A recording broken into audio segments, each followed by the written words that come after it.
That was Teddy Pendergrass, lead singer for Harold Melvin and the Blue Notes, and that song was written, I believe, in the late '70s, early '80s. But I tell you that should be the theme song for America. Hey, yes, yes, yes, yes, yes. Hey, so welcome. This is the Boomerang Radio Show. Uh, we're going to talk about tariffs today.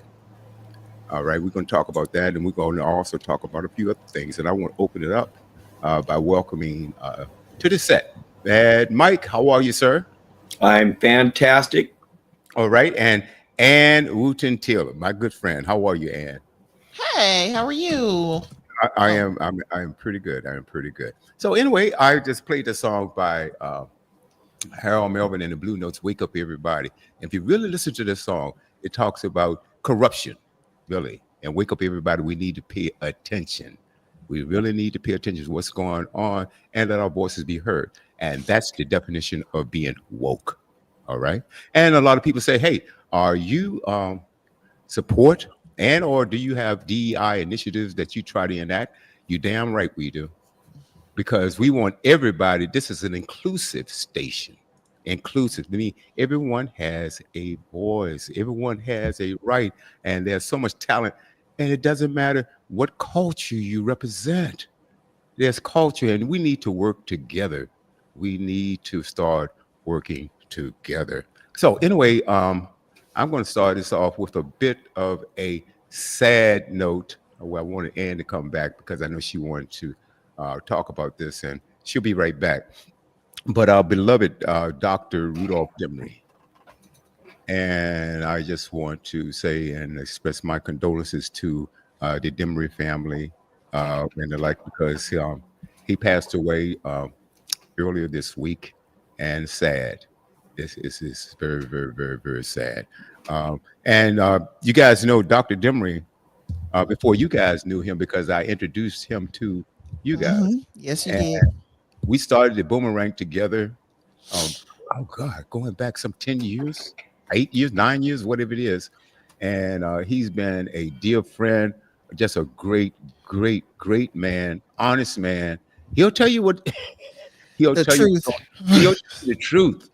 Um, Mhm, very educated, and I learned so much from him. Uh, mhm. you know, Navy veteran, former police officer, pastor, uh, and just a good friend. Someone we could talk. We could sit down and talk. I met him at the New Hope Missionary Baptist Church in Southern California, right there in San Bernardino. And he played the upright bass for the male choir. Mm. And when I get up to sing, I had the pleasure of being able to be a lead singer there. And he said, "Brother Brown, just throw your head back and holler." Right, right, right. Amen. Just a great, Amen. great, great man, and you're going to be missed dearly, my dear friend. He is. I cannot believe I'm not going to talk to him again. I mean, it was a good punch. It really was because I was expecting to hear that he was gonna have a long recovery. It would be like a few months before he will be back on the show, and you know how it is when somebody has a stroke. You just, it takes them a minute to Right? get back together. But I did not expect to hear that I was never gonna talk to him again. Yeah, absolutely, Never. absolutely. And Mike, you had even though you didn't know him. Oh, getting back to Ann, I remember Ann contacted me, and I don't know how to say. We brought her on. We wanted to interview Ann. Mm-hmm. Okay. And after speaking to Ann for a while and her being on the show, was it once, Ann? Just Then I one called time. just one Mhm. time. I said, Ann, how would you like to have your own show? Well, no, you kept inviting me back, and Okay. I kept being a guest for like several weeks in a row, and then you asked me to join you and Reverend Demery on Sunday nights, Mhm. and by then it was about May of 2016, and then in August you started talking about me having my own show, and that started October 1st, 2016. So, Yeah. Hey, you two really were a blessing right. to me because I mean I had no social media anything nothing until I guess 2015 because the Lord made me do it. And um, you and Reverend Emery were among the first real friends. And I say real friends, I mean, it's one thing to be a friend of somebody on Facebook. It's another thing to actually talk to people and work with people, and call them your big brothers, That's right. and that's the way it was with us. I mean, it was the most exciting thing. It was an honor. It was a privilege. It was still, I'm grateful. I will never forget the time the three of us spent together because I truly enjoyed every episode that we did together. It was just wonderful. And then to let you know how highly I thought of Reverend Demery, I was asked to deliver the Sunday morning address at a church, and I had never done a sermon before, but the Lord had been preparing me for it, telling me what I was going to talk about before I was even asked to do it. And so I called Reverend Demery because I was like, I've never done this before, and I need somebody that knows what they're doing, to pray for me, to walk me through it. And it's not that I don't know other people. Obviously, I know other people, but I truly trusted his judgment. And he was one of those people that believed in what the Lord put into me. Just Mhm. not everybody falls in line with your vision. But the first time you and Reverend Demery heard about Eating as an Act of Worship Ministries, you didn't just buy in, you went all in. Especially you, William. I mean, we're on the platform and have been. Next year it'll be 10 years, that we've been a running show on Studio W Buzz. So the fact that the two of you understood and and encouraged me and were just such good friends of the ministry. He was the first person and the only person I called to help me during that time. And I really do miss him. I just can't believe he's not going to be back on the show at some point. Right, But right, right. And Mike, you haven't known him that long, but I know you became and grew fond of him, and you even visited at his church. I And you tell did, us about the yeah. welcome that you got there. So mm, I got to know him more over the Boomerang for maybe the last year, and it's apropos because last Easter, before Easter, he invited me to his church here in Mentone, which is about mm, 20 minutes from where I live. So it's a short hop, mm, and I could not have been treated better when I walked into that mhm, church, and so I mm, got to meet him at least once face to face, and I'm so mhm. glad. Yeah. Yeah. Great guy, great guy, great guy. He's going to be sorely missed. Very intelligent man. Extremely. Been Mhm, around the world 5 times. Speaks mm, 5 languages. No, three mm. times, I believe. Speaks 5 languages. Well, guess what? That's above my pay grade. So, Right. I'm just trying to get through English. and Yeah. so a lot of us. So, yep. So we're going to miss him. And so Dr. Sims texted me earlier. She just needed some alone time for herself, some self time that I'm sure I know she deserves. So just some time Yeah. to herself. I'm not going to make any jokes about it. Okay. No, she lost a family member. She's Yeah. she's grieving, so Yeah. yeah. That's Yeah. why I'm not She's joking. No. yeah, yeah. She needs some She time to she herself. So, yeah, she Dr. did. Dr. Sims, when you're ready, you always Mhm. have a seat at the table. No issue there. Yeah, So, we pray anyway, for the Lord to comfort all the families, especially Studio W Buzz connected families, to who are grieving. And a lot of people are. There were storms, as you guys probably know, all through the South, around here. We got family members without power, and it's just been a hard weekend for a lot of people. oh, But I of didn't know course, that. What storms? yep, we had they were predicting like a month's worth of rain and in a couple of days. So we had Wow. some flooding issues in the area and people having to be rescued. My sisters with families without power, my aunts households without power, but thankfully they have a generator. But yeah, we were watching, when they were predicting tornadoes for our area. Thankfully, they said the funnel didn't come down to the ground, but we were Mhm. prepared to get into our safe spot. So other places did have tornadoes. I think with the storms and the whole area that it hit, I think they said the last time I checked there were like 10 people who had died, something Oh, like that. But at any rate, we thank God that we're safe and doing well. But we pray for everybody who's, lost homes, lost things, but most importantly, those who have lost family members. Yeah. And our hearts especially go out to the Studio W Buzz family who are dealing with loss right now. So. Yes, yes, absolutely. Hey, Mike, what's going on in California? Any storms? Did any damage or no, anything no, happen no. there? The weather's been really nice. As far as like deaths out here, I do sound in many different forms, and I'll do, I'll do a party late Friday night at a club and stuff, and the next afternoon I'm doing a celebration of life for somebody. So it's like Wow. this roller coaster up and down, and I think I think I've mentioned this before, but between the last week of November and the first week in January, I did 8 celebrations of life, Yeah, no. and about Mm, half of them wow. I knew. Wow. So Mm, Yeah, wow. yeah, I know. It's absolutely incredible. You pick up, and you pick up the newspaper or you turn on TV, and someone has passed away, and Yeah. a lot of people going through a lot of devastation. So Yeah. our heart and prayers going out. That's all we can do right now. And if there's a GoFundMe for some of those areas right there, I would ask that you guys would, if you know that person or if you know about this story, you know. Try to avoid all these scams. Just fact check everything, and if you can help out, please do. Please do. Mm-hmm. So, a Mm-hmm. couple of things today we want to talk about. We want to get into.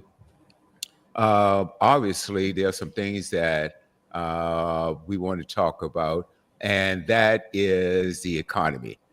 Mm, Just like going back to Bill Clinton's days. And I'm trying to remember the gentleman that was one of his advisor guy with the mm-hmm. country accent out of LSU. I can Mm-hmm. see it, James Carville. And he came up or gave Clinton the phrase, "It's the economy, stupid." Right, The right, economy. right. Everybody there, you can't think of a person out here that's not concerned about their finances. Even the richest people, when they start losing a couple of, $1 billion, they get upset too, Uh, Mm-hmm. a Mm-hmm. couple of billion, Right. you heard that right? You heard that part. Mm-hmm. And so, but anyway, it is the stock market. I just checked it out. I'm gonna get into this a little bit later after, but I have something else I want to start with. Uh, Last week it lost $10 trillion. Mm. Okay, That's a six lot of money. six and a half trillion in 2 days. That's what investors lost. Okay, Mm-hmm. you ever up your and the last time I saw anything like this was back in 2008, right after Bush had wrecked the economy and the stock market. No, this is a fact, though. I'm not. I'm just going to give. You just can't help it. You No, just can't help no, it. You no, gotta no. either cry Uh, or laugh, and You, I choose to laugh this time. you, yeah. I'm just giving you a fact here. And Mhm, so that was the last time. And I was telling. I've told you guys many times. I was a partner at a major firm, mhm, and my boss had a 401k. He had been there 30 years, and he mhm. had accumulated about $1 million in his 401k. Wow. And right after that debacle, the stock market debacle back in 2008, he lost $500,000. So, folks, this is real serious, though. And a lot of people say, "Oh, it's going to bounce back. It's going to bounce back." Yeah, eventually, it took him 5 years to get his money back. Now, those of you who have protected accounts, count your blessings. Count your blessings Amen. because the market would have wiped you out Mm. over this in 1 week and 2 days. But last week was $10.5 trillion. And so we're going to talk about that. All so these, be, uh, William, William, before you go on, I've got to give you some credit because of what happened in 2008. And if you guys don't know, William is my financial advisor, not only for me, but for my brother Warren and my very good Mm. friend Randy. And my concern before I invested with William was what's going to happen if another 2008 hits. And Mm. William, in his great wisdom, he said, Mike, you can do Mhm. this, this, and this, and you might have a year where you don't gain anything, but you're not going to lose anything. Right. And fortunately, William put myself, my brother, and my friend Randy into that type of investment where we could always gain, but we pretty much would never lose the floor that we had on our anniversary date of each year. So because of William's wisdom and his tenaciousness of doing investments the way the people that invest with him want it to be done, because he's got many different programs he can choose from. So he chose the right program for the three of us. And I thank you greatly, William. And if you're thinking about investing, I'm telling you what, this guy right here, I'm pointing at you, William. This guy right here did a fabulous job for all three of us. So That's a blessing. Praise God. Thank you, Mike. I really appreciate that. You know, I'm feeling a little uncomfortable, Mike. You've been giving me compliments over the last 2 weeks. Don't get all wound up about it, buddy. I know the fight is coming. No, the hammer's right here. It's ready to drop. Okay, yeah. But I didn't ask Mike to do that though. Thank you for it. I appreciate that. Now, since we're getting over the niceties here, let's get down to business. And check your Facebook too, William, because I don't see anything here. Oh no. Oh, and I have it live here. Do I? Facebook. Okay, Facebook. I know they're nothing but trouble. Okay. It says live on my end. Okay. Yeah, I wasn't able to share the last time we were on. I don't know why, but Facebook does this. I'm going to do something right here. I'm going to log right here and see. I got it now. It's up this time. It's up now. It's up. I'm sharing it now. Okay, Mike. I'm rebooting it. Okay, all right. Please see if it comes up or not. And I don't have this problem with my other face. Now this is our fan page that's always giving me problems. And I have three other Facebook pages, and we don't seem to have the problem with that. And I don't have the problem with LinkedIn or the apps or our website, anything like that. As a matter of fact, you guys, in case you ever lose a live feed of via Facebook, I'm going to put it up in the comment section a little bit, how you can reach us. You can reach us and jot it down if you will. That is studiow.buzz, studiow.buzz, studio.buzz. We're also available on, we're live on YouTube right now as well. That's Studio W The Buzz, Studio W The Buzz. LinkedIn, I think that's the same thing. Studio W. LinkedIn always worked. When I lost Facebook, I would go to LinkedIn. Okay. It always worked. Is your Facebook back up? No, I've rebooted 3 times now. Nothing. And it's still up on your end? Yeah, I'm looking at it right now. I'm sharing it out as we speak. It just popped up. I got it. Okay. Awesome. It took a while. I think what it is, Mike, we just need to tell them how disappointed we are. And you think they're going to listen? Are you kidding? Yeah, William? they care so much. Oh, amazing. Okay. Hey, guys, I hope your week has been going well. I hope it has been. And tell your friends about this amazing network, Studio W.Buzz. The Apple app is Studio W. Hopefully, we'll get our Android app back online as soon as these guys are slow. They're quick to take your money and slow to get things working. Of course. Yeah, absolutely. So LinkedIn is Studio W The Buzz. I said that. Also, Alexa. I have to be quiet because Alexa, she'll start playing or start talking back in a minute. So we don't want that. Yeah, we don't deal with them. Alexa's the only female that will listen to William. Sometimes. Well. Okay. Well, anyway, things, guys. The question on the board was, no, let's do this first. I want to. Okay.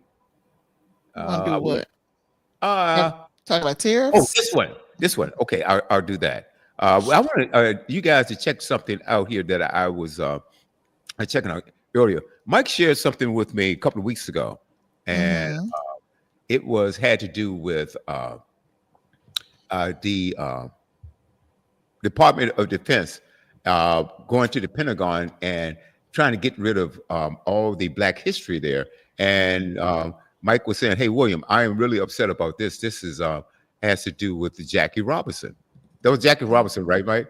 And they tried to take Jackie Robinson, and right behind that was the 4-star general. Yes, they wiped his history off also. See that now. So Now, this is the thing about it, and this is why I tell you, people, when you start tossing around phrases like DEI, because Pete Hegseth, think about what he said. Now, Jackie Robinson, history is history. Right. Okay. That doesn't mean that I went to get this job and I got it because I'm black or I'm green or whatever, I'm Hispanic or whatever it is, right? History is history. And you're going to erase a hero like Jackie Robinson or someone who served this country like the 4-star general you're talking about, or you take the Red Tails from Tuskegee, Alabama, that flew over 1,533 stories without a casualty. And why would you want to erase that? Or you want to erase this? It was a female pilot that I think on the side of her plane, she had her name, which was Gay something. These clowns got so paranoid, they wanted to get rid of it because it had gay on the side of the plane. That was her first name. Bruh. Okay. So I want to share this with you guys, and I want your comments about this because this, you guys are familiar with the Smithsonian Institute. Okay. And I had a lot of friends that was talking about, they visited there and what a magnificent museum it is. Folks, museum tells people who really don't know about our past a lot about our past. It's a learning, it's something to learn from. It's Museums visual history. It's history. Visual history. That's right. So why would you want to get rid of it? So I guess I'm gonna play this because this really got my goat here. All right, let's do it. His concerted effort to erase the accomplishments of Black Americans is something I've been talking about, covering it. And it continues in a very dangerous way that reaches beyond the power of the presidency itself. I want to read a couple things here. I've got an AP article I want to read a couple paragraphs from. I've got an executive order from yesterday from Donald Trump. And I have proof that it is not within his power to commandeer, to hijack, to overtake in a hostile takeover the Smithsonian Institute, where he is specifically attacking the Black History Museum, the African American History and Culture Museum here, which, by the way, if you haven't gone, is a fantastic visit. It's a wonderful new addition to the Smithsonian lineup of museums here. Unbelievable displays and installations there. But let me read just, I'll put this on screen. This is his executive order. I want to read just a little bit from it to give you a flavor for the propaganda and the lies. And then we're going to get to why it's not within his purview as the president of the United States. But here we go. This is restoring truth and sanity to American history. The man who doesn't even know what year the Spanish flu was, who continues to ramble about conspiracy theories and lies and that the 2020 election was stolen or rigged or whatever. This is not someone we can rely upon for an accurate read on history when even the basics, like the Spanish flu of 1917, he gets one thing in his head and then he just sticks with it. Again, restoring truth and sanity to American history by the authority vested in me as the president, by the Constitution and the laws of the United States of America, it is hereby ordered. It's already off to a bad start. We'll get to it about the legal nature and the founding of the Smithsonian Institution. It's not within his purview to do any of this. Section 1, purpose and policy. Over the past decade, Americans have witnessed a concerted and widespread effort to rewrite our nation's history. Is it on the part of liberals and rational thinking individuals who want to rewrite our history, Donald Trump? Or is it you who wants to ban books and your Republican Party who wants to alter the understanding of history in our country? You want to bolster the lost cause nonsense of the Civil War. You want to re-erect Confederate monuments to traitors to our country. And you want to erase the contributions of Black Americans, of women, of Navajo code talkers. It is white supremacy run amok here. replacing objective facts with a distorted narrative driven by ideology rather than truth. The revisionist movement seeks to undermine the remarkable achievements of the United States by casting its founding principles and historical milestones in a negative light.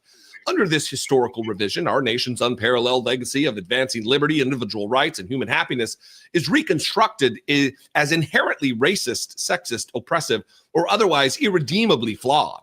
Rather than fostering unity and a deeper understanding of our shared path, I love that.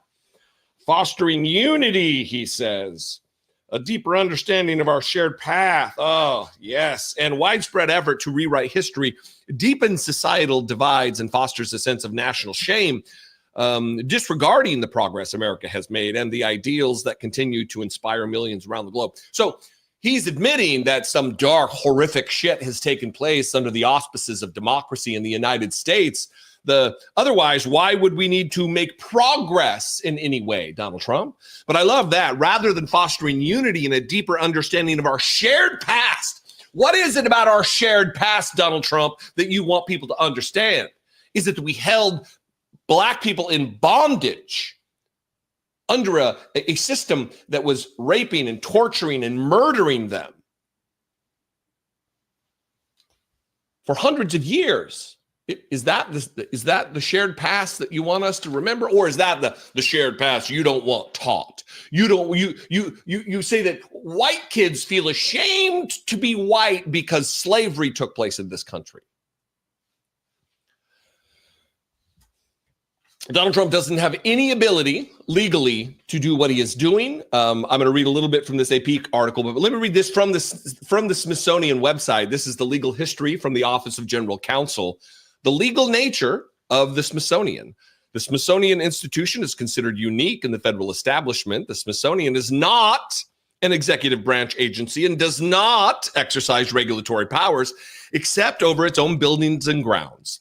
Thus, courts have held that the Smithsonian, is not an agency or authority of the government, as those terms are used in certain laws applicable to the executive branch agencies, such as the Privacy Act, the Administrative Procedure Act, the Freedom of Information Act, and the Federal Advisory Committee Act. However, the United States Attorney General has concluded that the Smithsonian is so closely connected to the federal government that it shares the immunity of the United States from state and local regulation. In accordance with this doctrine, local zoning regulations, ABC licensing provisions, sales and use taxes, and real estate taxes are not applicable to the Smithsonian absent a specific federal statute. And then they go through these other instances. Courts have also held that the Smithsonian enjoys the immunity of the United States from lawsuits unless such suits are authorized by Congress under federal statutes. And they go through there. The Smithsonian operates as a unique fixture in the United States government, and it does not fall under the purview of the president of the United. It's not the Kennedy Center, Donald Trump. You don't just get to remake the board. You don't get to destroy artifacts and things held and owned by the Smithsonian by virtue of that, the government. You are not a king.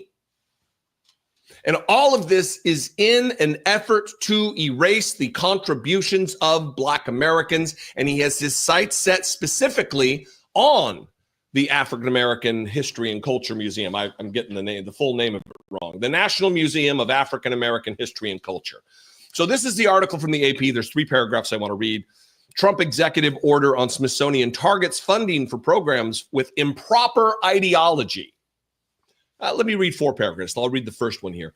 President Trump on Thursday revealed his intention to force changes at the Smithsonian Institution with an executive order that targets funding for programs that advance divisive narratives and improper ideology, the latest step in a broadside against culture he deems too liberal. And then here we go. The executive order also hints at the return of statues and monuments of Confederate figures, many of which were taken down or replaced across the country after the police murder. He was found guilty of murder. Associated Press, not just killing, murder. Derek Chauvin murdered George Floyd. Were taken down or replaced around the country after the police murder of George Floyd in Minneapolis in 2020 and the rise of Black Lives Matter movement.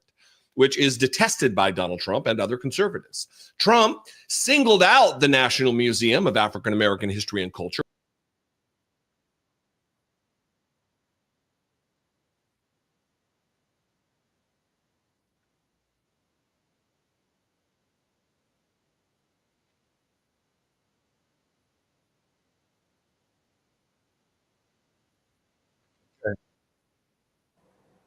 Okay, we're gonna stop it right there.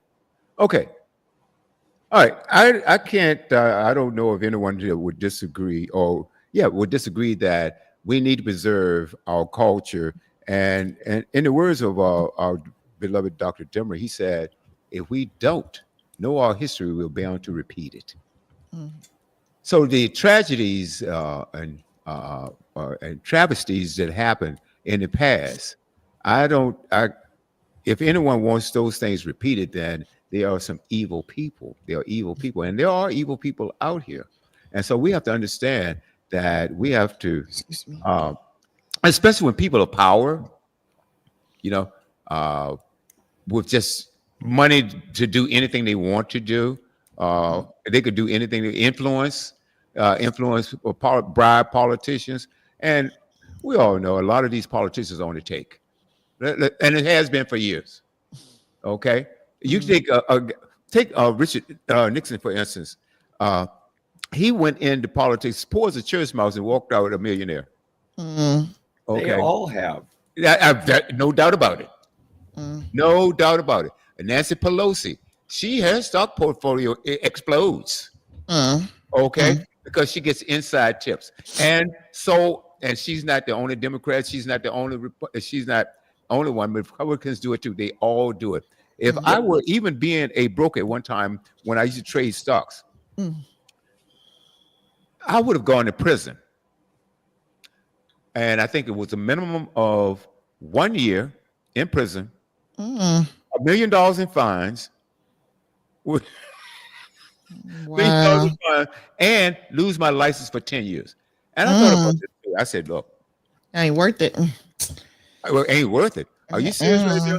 Not worth it. I can't think of sitting out for 10 years and try to get my license back. Right, because this is not a promise. you have to apply all over again. You have to do it all Go over. down Right. and flying at the car wash. You know, right.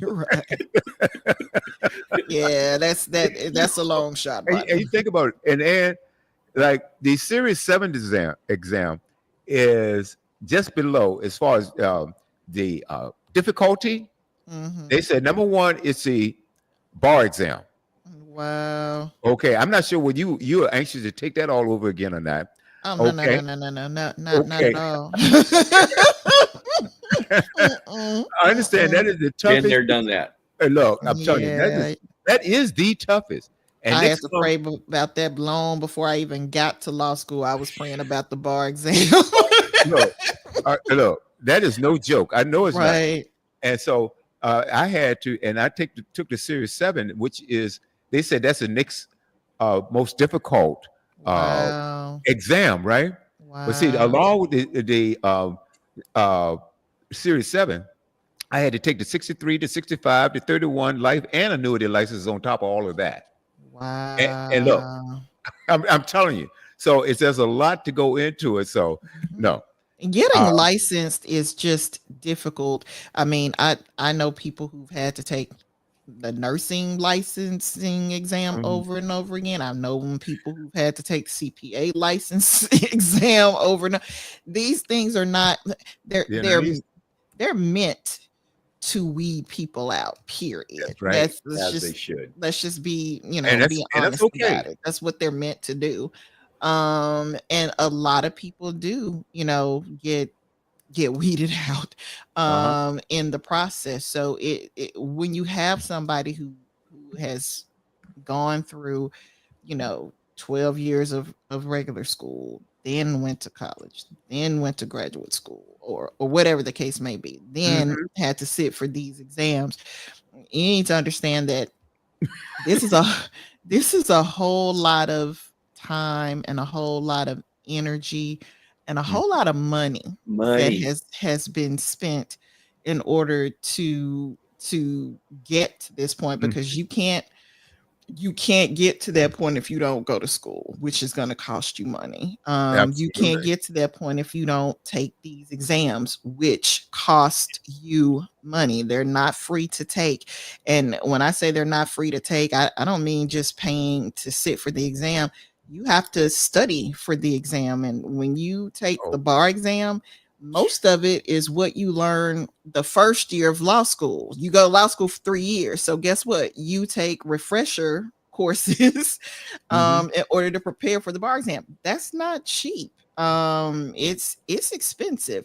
mhm. So uh, this to say that, people don't necessarily deserve to be where they are. If you can say they cheated or something like that, okay, I agree with you. But to go through everything that you have to go through to get to that particular point, in my opinion, especially with folks being weeded out, it seems like the cream of the crop are the ones who made it through. Not Ain't tell me necessarily about it. because because it just is so involved to just Mhm. to get to the point where you take the license and then pass. I mean, I know people who the Arkansas bar is said to be one of the most difficult. You know how they say people have Napoleon complexes. They're like Arkansas has a Napoleon complex, so to speak. So they make our bar, more difficult than it has to be, I guess.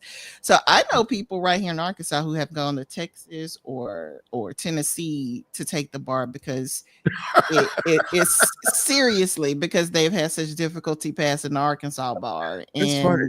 And I know, right? But and then after you've had a license for like I guess 5 years or so, depending on the jurisdiction, other jurisdictions will be like, okay, well, when you apply for a license, if you're licensed somewhere else and you're in good standing for that long, they will allow you to be, to become licensed in the state you Right, apply for. And so that's how some people get licenses, but in different states that right. they don't want to sit for the exam for. But I'm saying all that to say that it is difficult for most people, for the average person, to spend that many years studying, preparing for this particular point to make those dreams come true. And I think the vast majority of those people have worked hard to get to where they are, Oh, and deserve to be where they are.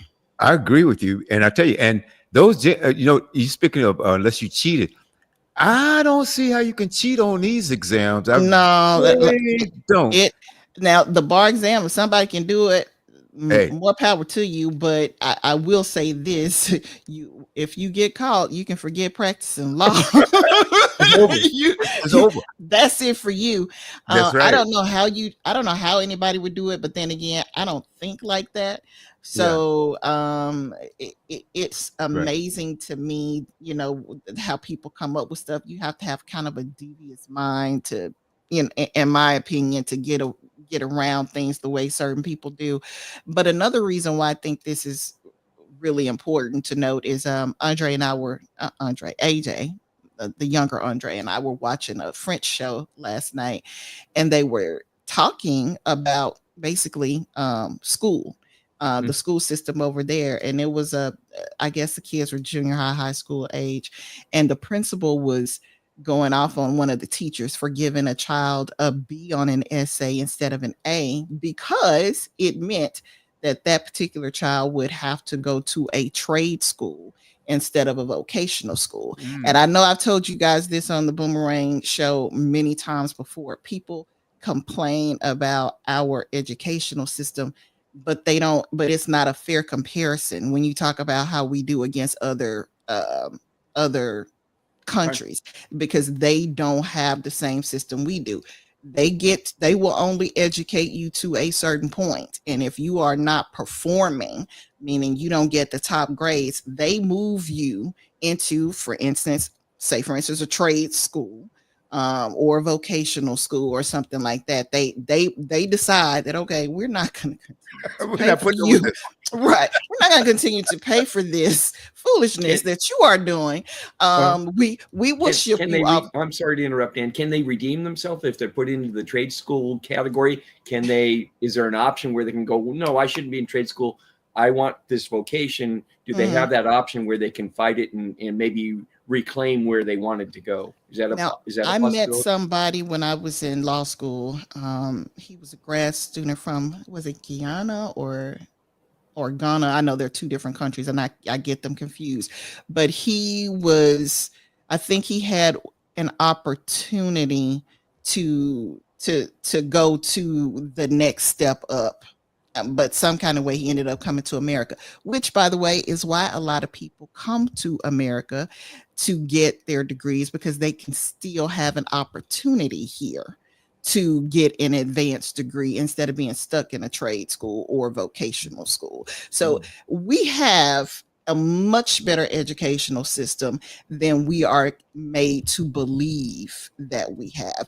The difference here is we educate everybody up into a certain point. We give you all 12 years. We don't start weeding you out and saying, you know what, you're a dummy, so you just need to go figure out how to, I don't know, weld something, but other than, we know we are not sending you on further up the line on our dime. Or you can go to a vocational school, or you can do this, or you can do that. So they make that determination early for their citizens. And this is in Europe, this is in South America, this is in places like Africa. If you cannot afford to purchase a uniform, you don't go to school. Imagine how many kids don't get to go to school, period, because their families cannot afford to purchase uniforms. And I say that as a person who has been to Africa and who has met students who have told me to the faces, we can't, the only reason why we can go to school is because we have uniforms. And these other kids, especially street kids, well, if they're living on the street, they can't afford to get a uniform. No opportunity. Wow. Exactly. No opportunity. So while we may not be, all rocket scientists here, we are not as dumb as they like to make us out to be when you look at how we compare with other countries. We just have a very different system than other countries. Yeah, we do have some. I tell you, I had the opportunity. I went to school here in Richmond, Virginia, and I got a great education. I had some great teachers, except for one. I still, we won't get into that.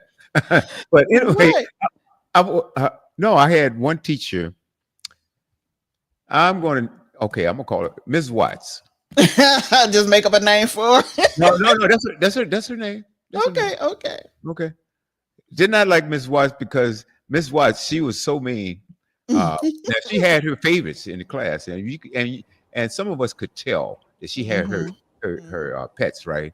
But she told me one day in front of the class that I would never be anything in life. And I said, that is a horrible thing for a teacher to say. Yes, it is. But you would be surprised. And and I tell you, I could have taken what she said to heart and believed her. But to me, I use it as a springboard, a motivation. Praise God. No, lady, you're not going to tell me who I'm. You and the devil are a liar. You lying today. Right. Both of you are liars. And I'm living proof today. And she had a spoiled son that was dumb as a rock. So I don't want to hear that. Wow. Oh yeah, absolutely. Wow. So I read a story, William and Ann. I read a story a while back where the same thing happened to this young gentleman, where he was the professor, or I forget what level of education he was at the time. But the teacher or his instructor or professor told him, you're never going to be anything. You're never going to make it. You don't apply yourself. And, sorry to be the one to tell you, but it is what it is. Well, this gentleman took it to heart and made something of himself, became I forget what profession, but became an attorney or a judge or a doctor. Again, it's been a while since I read the story. And he was so incensed at what this professor or this educator had told him. He went back and found that person that told him that he would never make anything of himself. And he chastised this educator. He said, looky here, see, and you said I'd never be anything. And this educator said, I did that on purpose. because I know if I didn't motivate you, you wouldn't make something of yourself. Wow. So I mean, there's the other side of it where Okay. Now I'm not saying Miss Watts was that way. Right. I'm not defending Miss Watts here. Don't get me wrong. But I mean, there, you know, sometimes you need a little kick in the butt. You know, I've had people tell me, you know, what the hell, Mike? And because of that, it incensed me. And it's like, oh yeah, I'll prove to you I can be somebody. I'll prove to you I can make it. I'll prove to you I can be anything I want to be. So sometimes you need that little slap on the back of your head or the kick in your butt to get you motivated enough to do something with your life. She certainly slapped me by my head because look, I'm telling you. But see, the thing about it wasn't that I was a bad student or anything like that, and it was only because I was talking to Debbie in the back of the class. Well, my thing is you have to know the person that you are talking to before you say something like that. I mean, if they saw, if the teacher knew that this type of child is motivated by, you know, being challenged, you know, like you can't do it, and he's a I'll prove you wrong type of watch person. me, hold my beer and watch this. That's right. That's different. You know, it's one thing to sort of, I don't want to say get into a person's psyche, but at the same time know them well enough to recognize what motivates them. What buttons you gotta push. That's right. It's something totally different to verbally abuse a person. And so, and that's a fine line, because sometimes, you know, you can misread and think, you know, that you know how to motivate somebody and you really don't. But Mike, you made me think of something too. You know, you were talking about them being able to redeem themselves and still have an opportunity to move forward.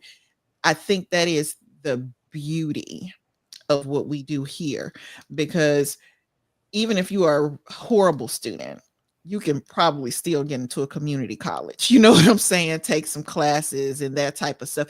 You have the opportunity, you know, to get yourself together and try again later on in life, and if necessary. I mean, people, you know, go to school all the time, go back to school all the time at different ages, and just turn their lives around completely. But you don't get that same opportunity in the way that the other systems are set up. Yeah, they're more hardcore about it, you know.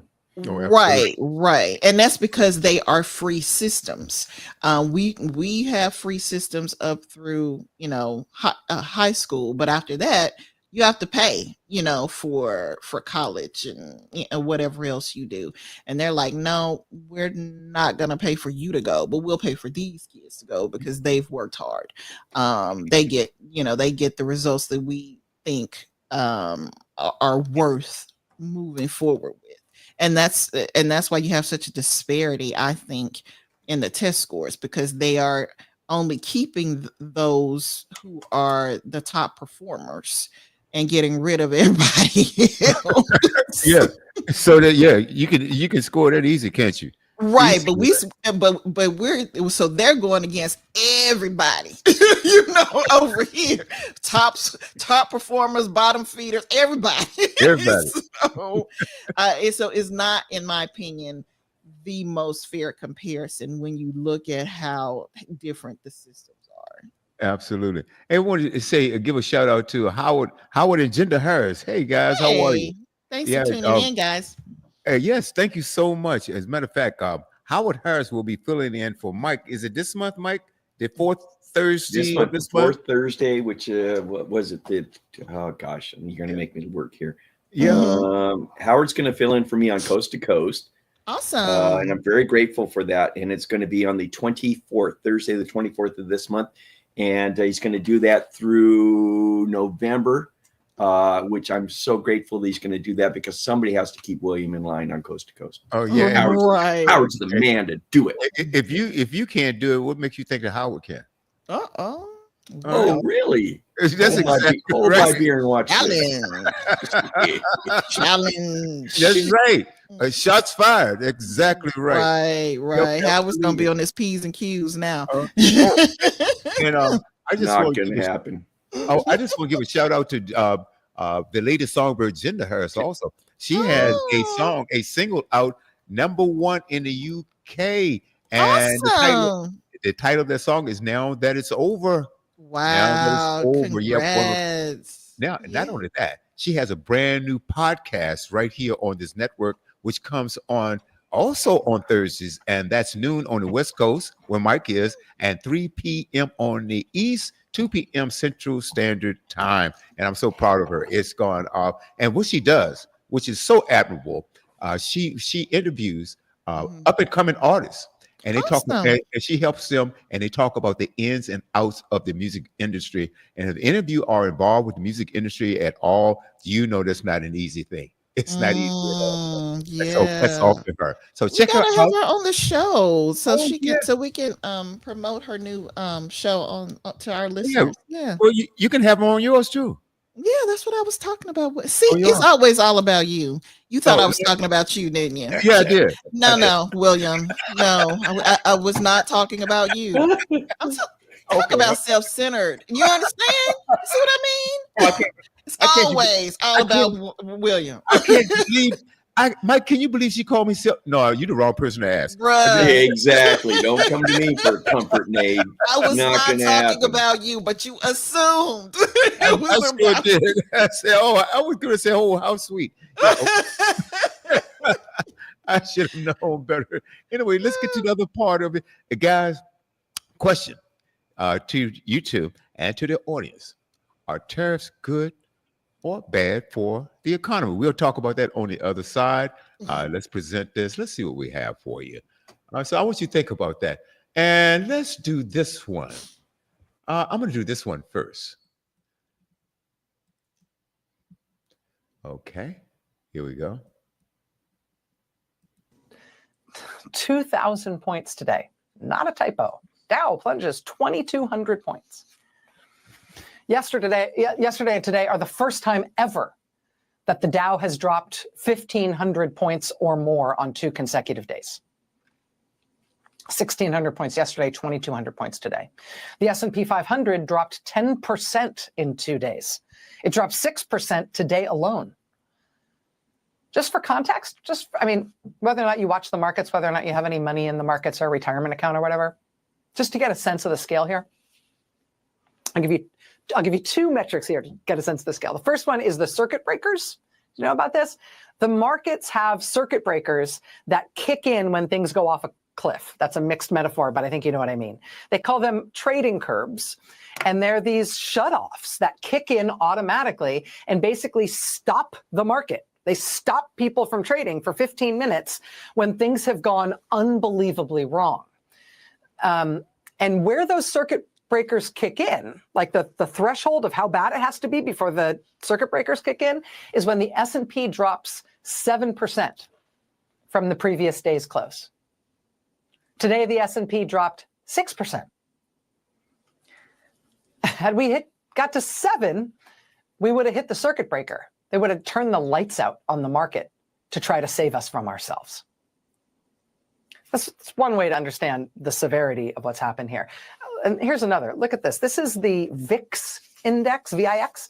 Unlike the stock market graphs where you can tell things are bad when they go down, with the VIX, it's the volatility index. It goes up when things are terrible. It's like the economic crisis meter. And you can see there are just a few big peaks there over time. The first huge peak, that's 2008. That was the global financial disaster of 2008, the worst financial catastrophe since the Great Depression. That's the first big peak.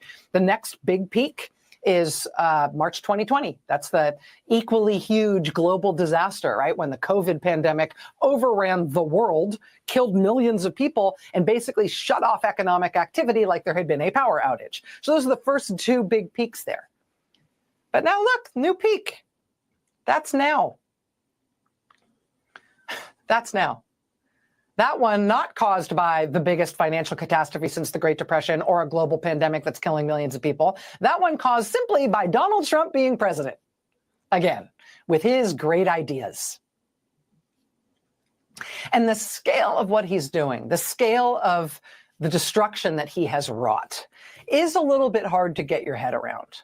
I mean, like, you can see the headline writers scrambling to try to find the right words tonight. I mean, here's the Wall Street Journal front page right now. U.S. stocks plunge deeper, capping worst week since 2020, which again was the pandemic. Trump's tariffs set off two-day sell-off as recessionary fears mount. More than $6 trillion erased from market. This has been the lead analysis piece on CNBC.com all day. Trump's tariffs are biggest policy mistake in 95 years. This is the lead editorial today at the Financial Times. America's astonishing act of self-harm. But the picture of Trump there actually kind of puts a nice punctuation mark on that. Look what we've done to ourselves. Hi. But this is the lead, quote, if it endures Donald Trump's decision on April 2nd, 2025, to enact sweeping tariffs on U.S. trade partners, will go down as one of the greatest acts of self-harm in American economic history. His actions will wreak untold damage on households, businesses, and financial markets across the world, upending a global economic order that America benefited from and helped to create. Elsewhere in the FT today, they described Trump's actions as, quote, strangely self-sabotaging, quote, economic lunacy that might seem better explained by psychologists than economists. Larry Summers, former Treasury Secretary, says, quote, this is to economics what creationism is to biology, what astrology is to astronomy, what RFK thought is to vaccine science.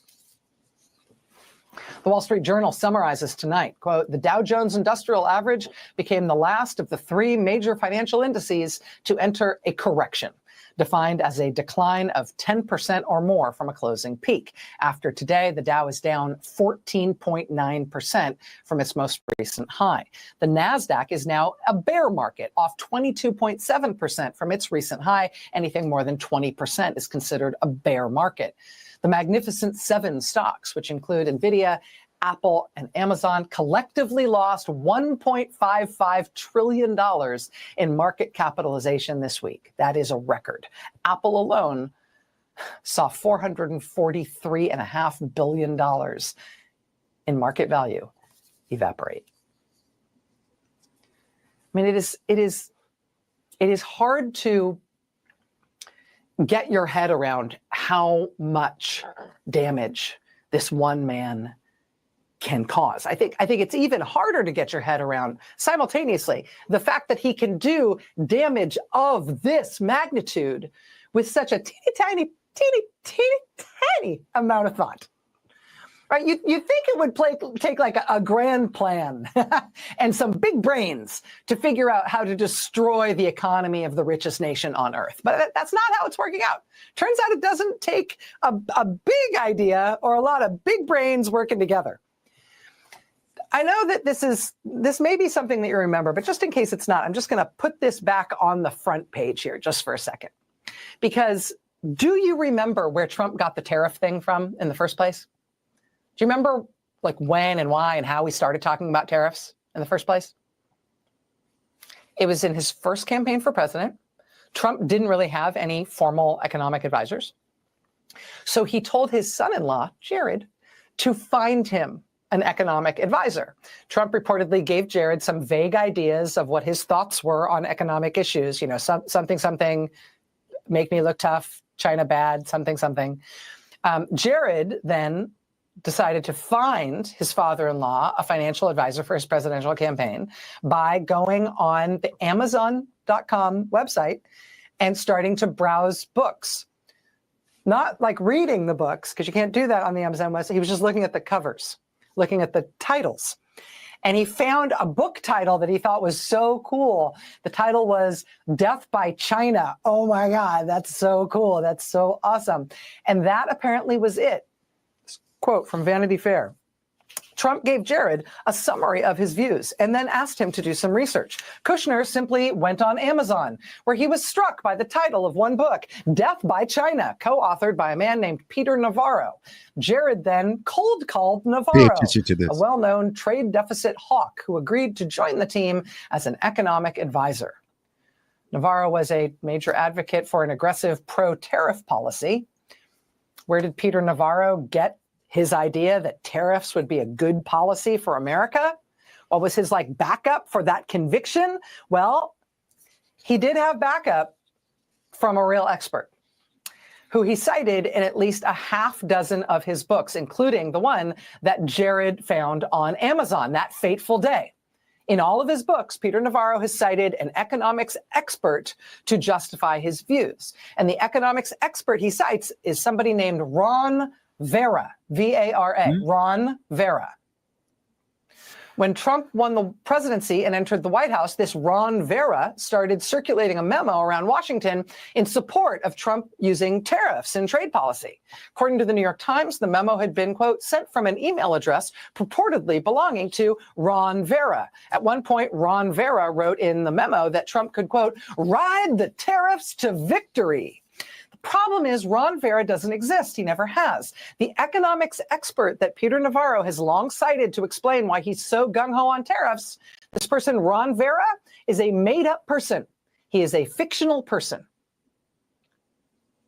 Peter Navarro invented Ron Vera as his expert source so he could quote this expert source over and over and over again in his crackpot books. Who is Ron Vera? Ron Vera is an anagram of Navarro, which is his last name. I mean, my name anagrams to Macho Waddler, but I don't see myself trying to talk you into doing what Macho Waddler wants, right? Mm-hmm. But that really is how the Trump administration crafted its tariff policy. That's where Trump came up with the tariff idea.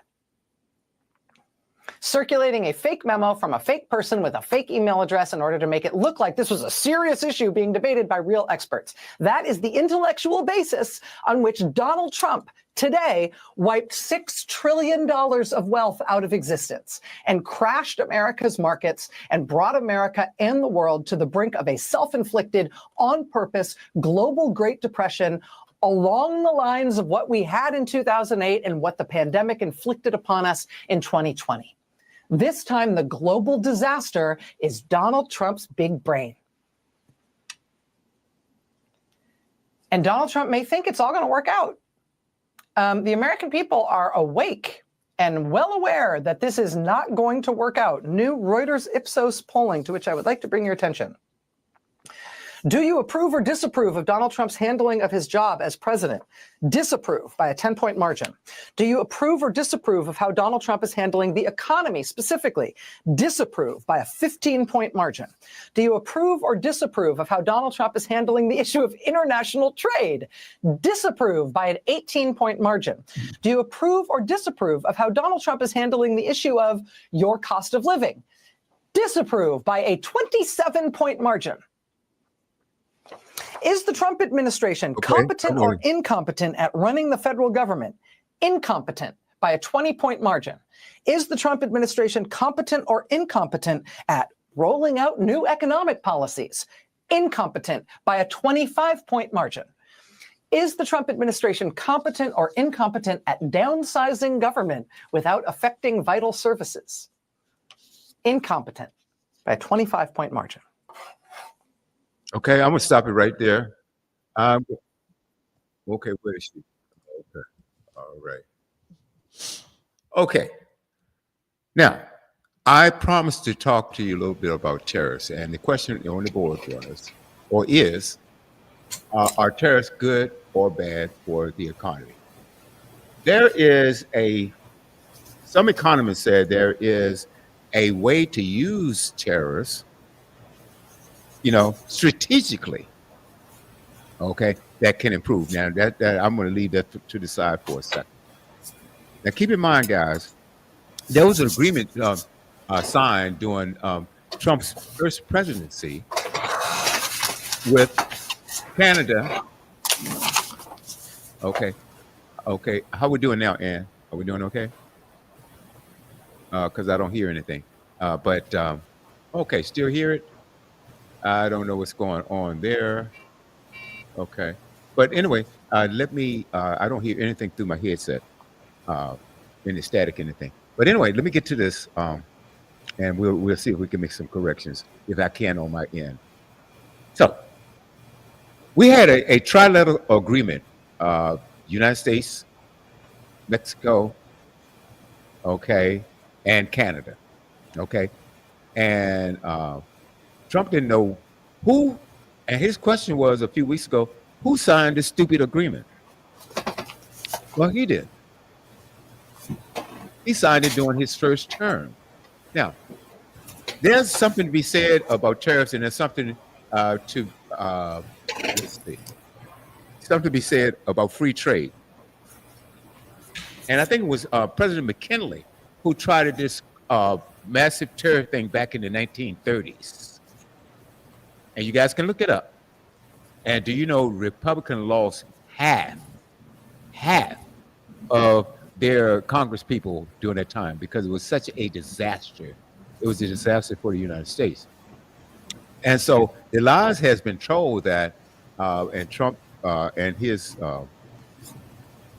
cabinet has been, and even in Congress, well, tariffs is going to bring in all of this money to the United States. It's going to just bring trillions. We may not even have income tax. We may not even need it anymore. The truth of the matter, folks, is that when you slap a 25% tariff on anybody, any goods coming in, the company that's exporting those goods, they don't pay those tariffs. They pass it on to the distributor, and the distributor passes it on to the merchant, and the merchant passes it on to us. Okay? Because there were tariffs, and I'm gonna tell you, and Joe Biden did leave some of Trump's original tariffs back in his first term. It's still on, which I have to question him about that. Okay, but you're actually taxing your own constituents. Now, if you tax me an extra 25% on a product that something. Okay, Mike, got a little noise going on there.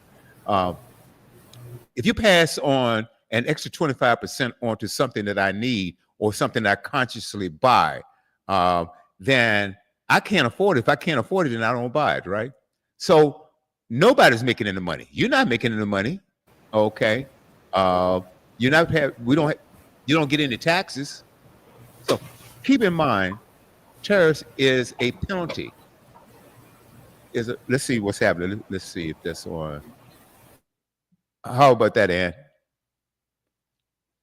Okay, It's better. I don't hear it now. Okay. Yes, coming How up. about now? I hear it now. Yeah. Yeah. Every time you unmute Mike, I hear it. I don't know what's There's going on. like nothing here. You got a fan on or? Nope, Okay. nothing. All right. Let's see if we can get through it. Okay. It's a little light here right now. But anyway, so folks, I think a lot of people have been duped. Oh, we're going to get tariffs. And Trump told you, well, we're going to bring in trillions and trillions of dollars here from these tariffs. No, we're not. No, we're not. Okay? It doesn't happen that way. If I'm going to tax you, Mike, if I'm going to tell you that I'm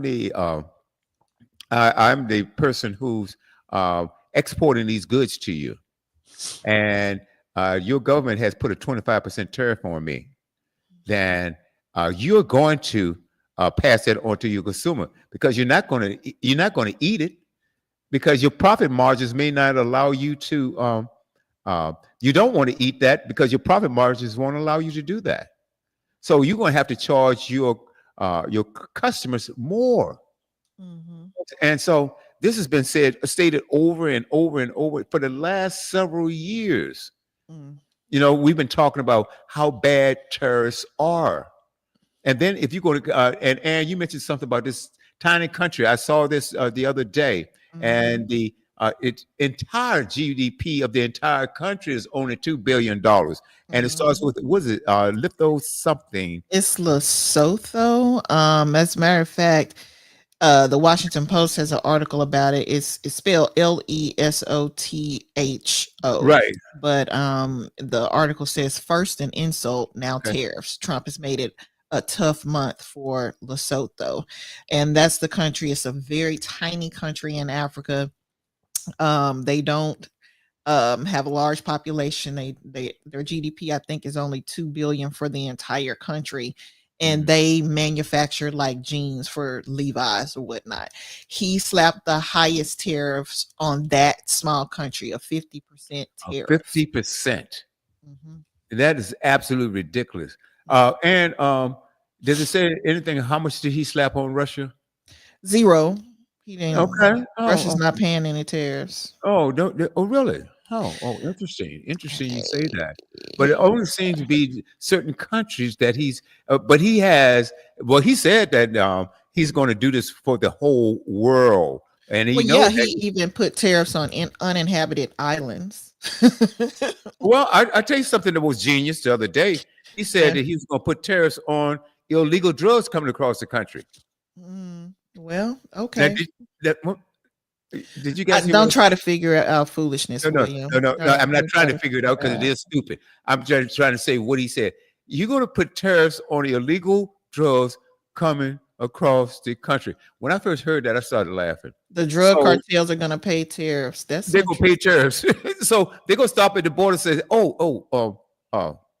sir, where do I pay my tariffs? I got a whole bunch of illegal drugs. right. That I'm smuggling in these tunnels underneath from Okay, Mexico so- to California. Right. I'm saying, Yeah, that's going to work. Yeah, we'll I wait to said this see is the that. first time. I said, Trump, are you trying to be a comedian because you're really not funny? Okay, I mean, so why? That was the stupidest thing that I've ever heard in my life. You're gonna slap tariffs on illegal drugs coming to the country. Okay, but anyway, let's back to the point at hand, though. People, please understand how these tariffs aren't good. They really aren't good at all. And you take our allies. Do we still have any I allies? was thinking, I'm like, they are questioning whether or not they are allies, and they're afraid. It's sad when people who have been such good friends to us for so many years are now afraid of us. Canada's afraid of us. Mexico's afraid of us. Denmark and France. Greenland are afraid of us. Germany. I mean, it's amazing. Panama, they're afraid of us because they don't know if they're going to be attacked. And I mean, he has made it really clear that he's not taking military action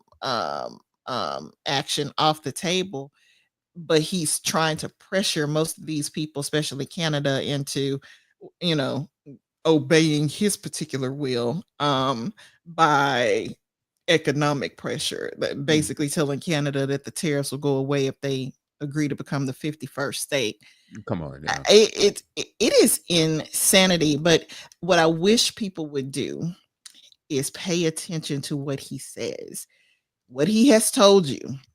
The reason for the tariffs are, and he said it a bunch of times, is to force people to do business strictly in the United States. So to force the people to bring their companies back over here and not do business overseas. And they think that's gonna be a 2-year turnaround for all the companies to come back. Well, number one, it's going to cost them money to come back. That's going to be one issue. Number two, part of the reason that they like going to other countries is because they don't have to pay, as much in salaries as they do here. That's right. Cheap labor. Right. They get cheap labor. And so when they come back here, first of all, moving their operations back is going to cost money. Then once they get up and running, they have to pay higher salaries. It's you may have jobs back here on American soil, but that doesn't mean that you're going to have better prices. If anything, your prices may stay the same, if not go up even more, because they pass that on to consumers. So, say what you want about globalism. I personally don't think it was that bad of a thing. I mean, I know there are a lot of people who are like, well, we don't have jobs. We don't do this. You're taking care of everybody except for us. First of all, America is the richest country on the planet. Do you hear me? The richest country on the planet. If we are not taking care of our people, that's because we are selfish and greedy, and we are just bad human beings. I'll say that in a heartbeat, because we have the means to take care of our own people. and That's we right. just choose not to do it. As far as being better neighbors to the rest of the people on the globe, America and a lot of the other countries who were a part of the globalism thing, especially the European Union, are responsible. Listen to me carefully. Responsible for the poverty of a lot of these other nations. We have taken resources from them. We have oppressed. We have oppressed them. We have kidnapped whole people and raped them and enslaved them. Even some of the Europeans dealing with indentured service. And we're not going to talk about the genocide to not just people in North America, the Native Americans here, but the indigenous people in South America too. So we've done a lot of damage. And so is it only fair that we help those countries that we have had a big hand in impoverishing? Of Mhm. course, it's fair that we do that. If you want to think of it as a global, I don't want to say DEI, but basically, it was a way to kind of make up for a lot of what we've done. We people have been mistreated all over the world by the richest nations on the planet. So Mhm. I think that their actions towards making things a bit more equitable for everybody were very noble. And I think going backwards, as we can see, is hurting everybody, not Everybody. not just the people that they hope to hurt, which are those countries that he despises so much. But it's hurting his own constituents, as well as the partnerships, the strategic partnerships that we had, because we're making enemies out of our friends, as well as making the enemies that we already have even more upset with us. That's right. So I think it's a huge step backwards, and I don't think we're hurting anybody more than we're hurting ourselves. I think we're hurting ourselves the most. I think you're right. Hey, Mike, your take on this? Okay, I unmuted. Do you still have a buzz from me? No, I don't hear it You now. know, you sound good Okay. now. Okay, because there's nothing running here in the house at all. Okay. I have a lot of mixed thoughts about this. Wow, I'm not sure where to start. We have run much of our industries to other countries. Our manufacturing here in America has decreased. I don't know how many fold. I read some numbers the other day, but I can't remember exactly what the numbers were. But it was significant numbers of manufacturing jobs have gone out of this country, and they've gone to countries that all of you just mentioned. Along with going to those countries, and I'm going to rely on some of your memories here, but we end up in countries where they have sweatshops where little kids are paid pennies a day to create. And I think it was Nike that got bashed at one time because their shoes were all made in sweatshops. And I'm sure there's other companies as well. My concern is, okay, these companies are making lots of money by moving out of our country and opening shops in other countries and paying way substandard wages and hurting those communities. So I don't understand what's wrong with buying American. And if we need to do something dramatic to bring industry back to America, I don't think it's a good idea for us to be dependent on any other country. We, as Ann mentioned, we're the wealthiest country in the world. Why is it that we can't do our own manufacturing, our own growing, or whatever it is that we need? Why can't we do it right here and help other countries by giving to them or helping them out? Why is it that we have to be dependent on oil and lumber and aluminum and steel and Nike shoes? And I don't mean to pick on Nike, but I mean, I think that was one of the big issues we had a number of years ago. Why do we have to depend on other countries? We should be self-sufficient. Ann, in your home, William, in your home, me in my home, I'm self-sufficient. I don't need anybody else. I can do everything that I need right here. And I think that's good. We should stand on our own 2 feet and not have to rely on other countries for oil in particular. Oil equates to energy. Energy is what moves everything else in this country. The diesel trucks run on diesel, which is oil. The trains run on diesel, which is oil. We heat our homes with natural gas. I heat my home with propane because I'm out in the sticks. So I think we should be self-sufficient. And I think America has in the past, not always, but we've always tried to help other nations when there's been problems, catastrophes, they need aid, medical aid, or disaster aid. I think America's been pretty generous in the past. Mhm. Have we done some really dumb stuff? Have we run around this globe trying to be the world police? Yeah. Have we destroyed other nations to some degree? Have we harmed other people in this world to some degree? Yeah, we've done all that dumb stuff. But I like the idea of being self-sufficient. I don't like the idea of other nations being taken advantage of through slave labor of some sort, whether it's child labor or just paying pennies on the dollar, just so these companies can get super wealthy. So that's my beginning thought. And sometimes is regarding tariffs. So try to stay with me on this. Is it looking really bad right now? Yeah. Has the market really like almost crashed? Yeah, it has. But I'm going to equate it to two things that have occurred in my life. When I bought this property, 5 acres in the hills of Redlands, it cost me a lot of money. I immediately went into debt. And I've been paying off my mortgage and it's almost gone. So I incurred a great debt because I had the foresight to see the end result on the other end. So yeah, did it hurt when I went into debt and bought this property? Yeah, but I knew I could see the ramifications of it down line. I had the foresight to see, in 20 years, this will all be mine. And not only will it be worth what I paid for it, my property value is probably up triple, if not quadruple. Mm-hmm. So yeah, did it hurt to get into debt like that? And did I have to work my butt off to pay off that debt? Yeah, but now I'm reaping the benefits of my decision to go into debt.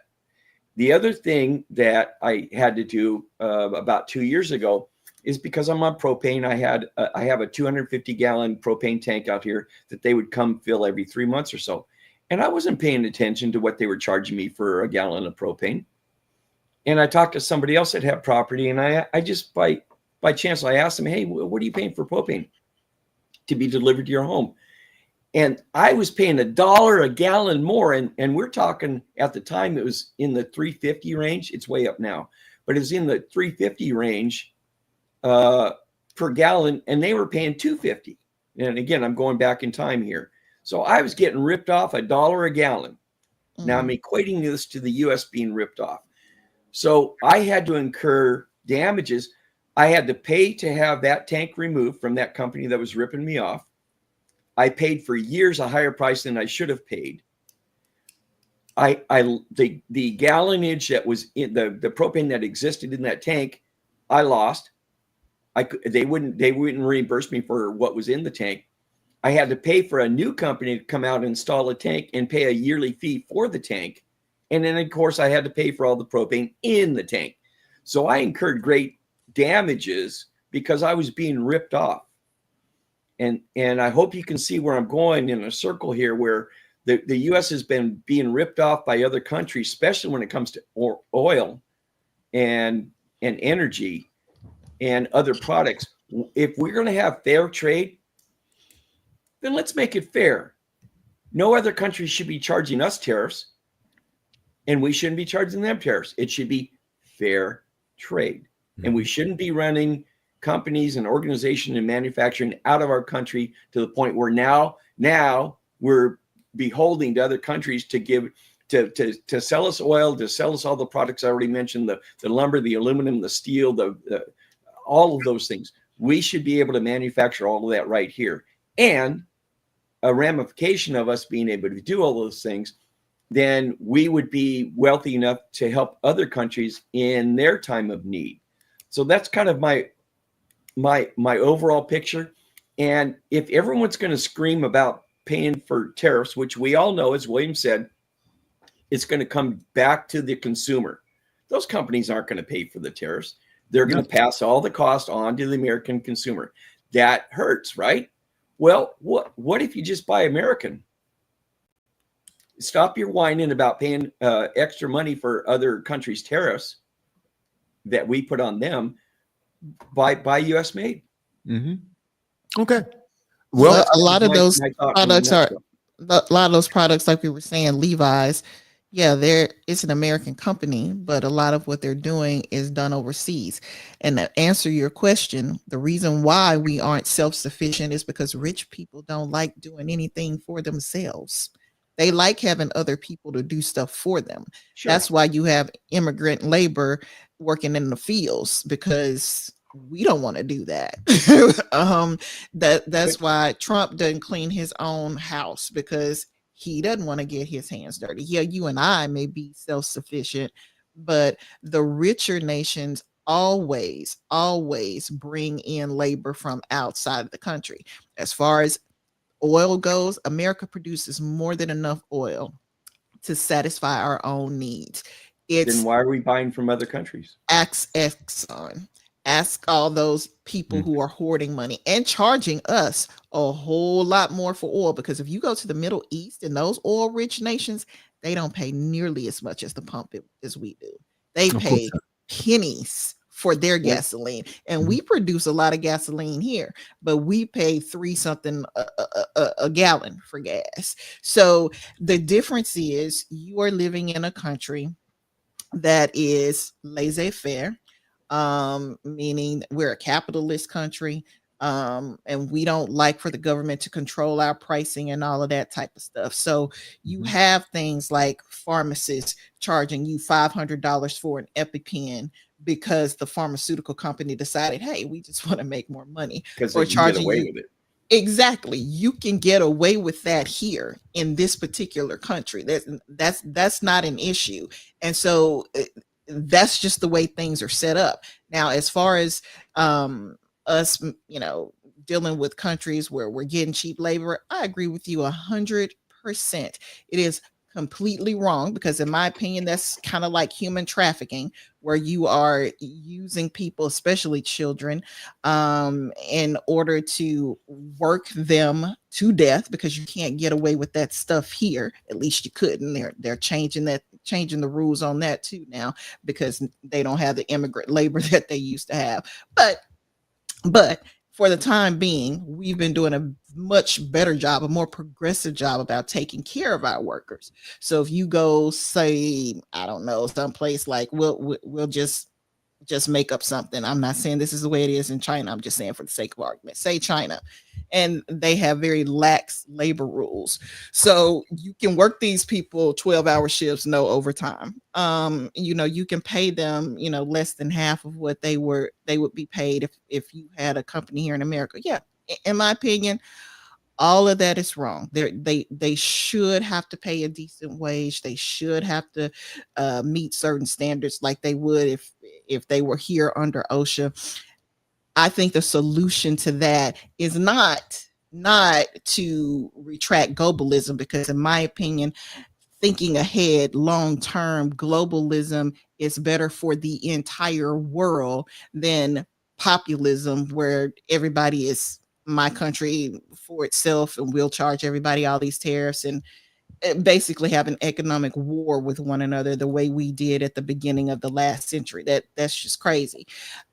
It's a lot more equitable in the long term if we do it right. And so we need to make those tweaks that you mentioned. We need to put rules and regulations in place on the world stage, whether we do that through the UN, whether we do that through the ICCJ, International Criminal Court, whatever the case may be, where we make it a crime for companies to treat workers internationally the way that they are. In some cases, not saying everybody is doing that, but the countries that are taking advantage of workers, and poor countries to that effect. that needs to stop, and we do need to work on that.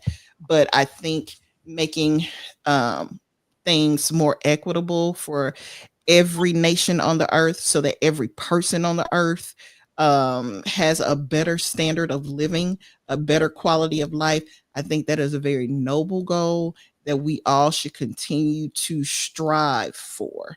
I can't agree with, trying to keep everything for ourselves. That's just greed. That's just selfish, and it's the very opposite of what loving, kind, good people are supposed to do.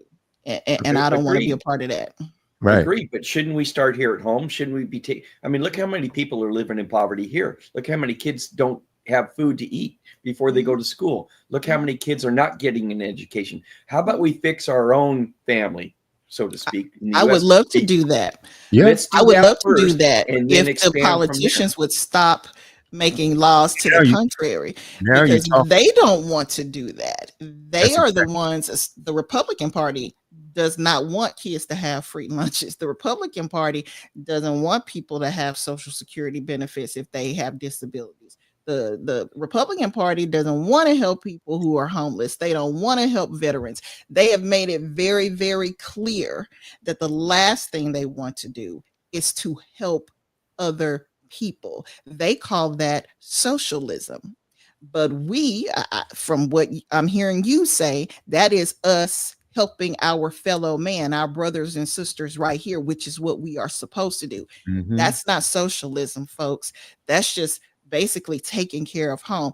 The Bible makes it very clear that you worse than an infidel if you don't take care of your own people first. So yeah, I agree. We have lots of work to do right here. Right. The problem is we don't have the will to do it, because the people, the powers that be right now, think that there's something wrong with helping other folks. And these are the same people that claim to love Jesus, by the way.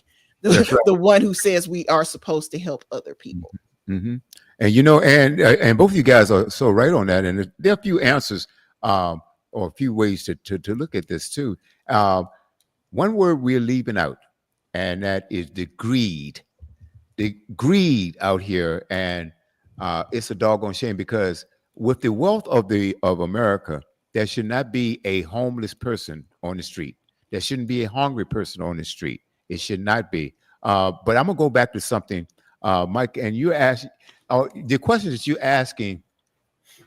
I understand that. In a perfect world, then we could have a perfect answer for that, because of greed, corruption, people who want to worship oligarchs and things like that. This is why we have a serious problem. Now, I want to get to this thing about why don't we, like you said, Ann, we produce more oil than people know. And as a matter of fact, as much as any other country. One thing you have to deal with, because oil to put it, make it into gas or crude or cheaper crude oil and things like that, domestic production oil, is that you have to have it American oil. Let me just read something here. The U.S. does not refine all its own oil. See, a lot of people don't realize that we produce the oil, or we bring it up out of the ground, but we don't refine all of it. Well, that's a good question. That's because we don't have the refineries here. Now, then that has to go with us and our infrastructure. Why didn't we do that? Well, again, because they found that it would probably be cheaper for them, those countries, to have it refined somewhere else. You have to always chase the dollar. Refine somewhere else and then import it back into here. Let them export it to us. While domestic production tends to be lighter, and there isn't enough domestic refining capacity to process it all, because we haven't set up the infrastructure to do that. Now, we could have. Don't want to do that though. Yeah, and then, well, just like we started shipping jobs. I remember this didn't start yesterday. It started back in the 70s, I believe, early 80s, where we started shipping jobs overseas. Okay, we started shipping jobs over to India. We started shipping jobs over to China. We started shipping. We never should have done that. That's exactly right. I couldn't agree with you more. But so this is the reason why. And again, do you think that it wasn't something wasn't in it for the mega rich people? If that's why we did it.